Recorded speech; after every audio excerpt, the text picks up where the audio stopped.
Bus station, railway station తరహాలోనే space station, అంతరిక్ష కేంద్రం. వినడానికి విచిత్రంగా అనిపించడమే కాదు, మనిషి సాధించిన సాంకేతిక అభివృద్ధికి ఇదొక నిదర్శనం. సునీత విలియమ్స్, బుచ్ విల్మోర్ల వల్ల గత 9 నెలలుగా ఇంటర్నేషనల్ స్పేస్ స్టేషన్ గురించి సాధారణ ప్రజల్లో కూడా చాలా డిస్కషన్ నడుస్తోంది. ఇంతకీ అసలు ఇంటర్నేషనల్ స్పేస్ స్టేషన్ ఎవరిది?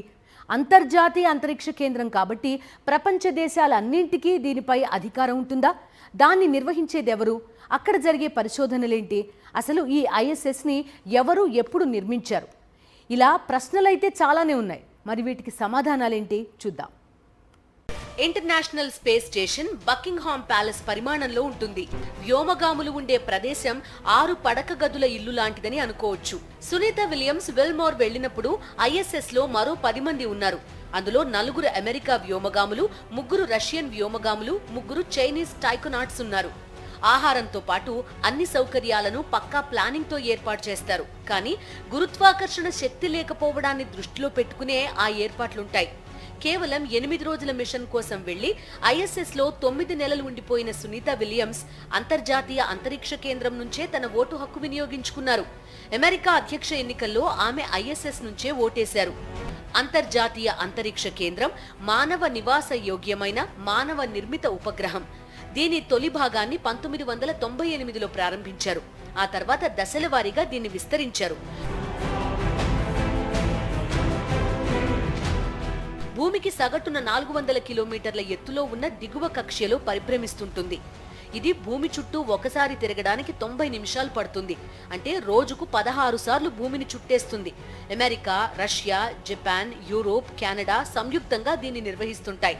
అనేక మంది శాస్త్రవేత్తలు భూమి నుంచి వెళ్లి కొన్ని నెలల పాటు ఇందులో పరిశోధనలు సాగిస్తుంటారు. ఎన్నో అంతరిక్ష ప్రయోగాలకు వేదికగా నిలుస్తున్న ఐఎస్ఎస్ మరికొన్నాళ్లైతే కనుమరుగు కానుంది. ఎందుకంటే దీని జీవితకాలం 2030 వరకు ఉంది. ఆ తర్వాత తొలగించనున్నారు. ఐఎస్ఎస్ 72 మీటర్ల పొడవు, 108 మీటర్ల వెడల్పు, 20 మీటర్ల ఎత్తు ఉంటుంది. ఇప్పటి వరకు 19 దేశాల వ్యోమగాములు, అంతరిక్ష పర్యాటకులు దీన్ని సందర్శించారు. వీరిలో అత్యధికంగా అమెరికా నుంచి వెళ్లిన వారే. ఇంటర్నేషనల్ స్పేస్ స్టేషన్ ని తొలగించడానికి ఇప్పటికే నాసా ప్రణాళికలు ప్రారంభించింది.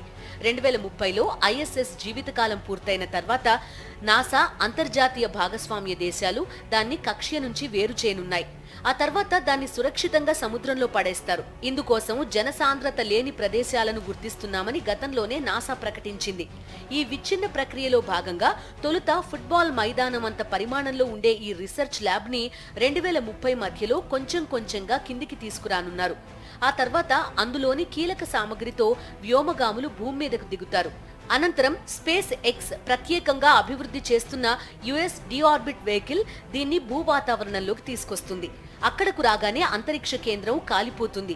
వాటి శకలాలను సముద్రంలో పడేలా చేస్తారు. ఐఎస్ఎస్ ని తొలగించడానికి ఇప్పటికే ఇలాన్ మస్క్ కి చెందిన స్పేస్ ఎక్స్ తో నాసా ఒప్పందం కుదుర్చుకుంది. 26 ఏళ్లుగా ఎన్నో రకాలుగా అంతరిక్ష పరిశోధనల్లో సేవలందించిన ఇంటర్నేషనల్ స్పేస్ స్టేషన్ మరో 6 సంవత్సరాల తర్వాత విచ్ఛిన్నం కాబోతోంది.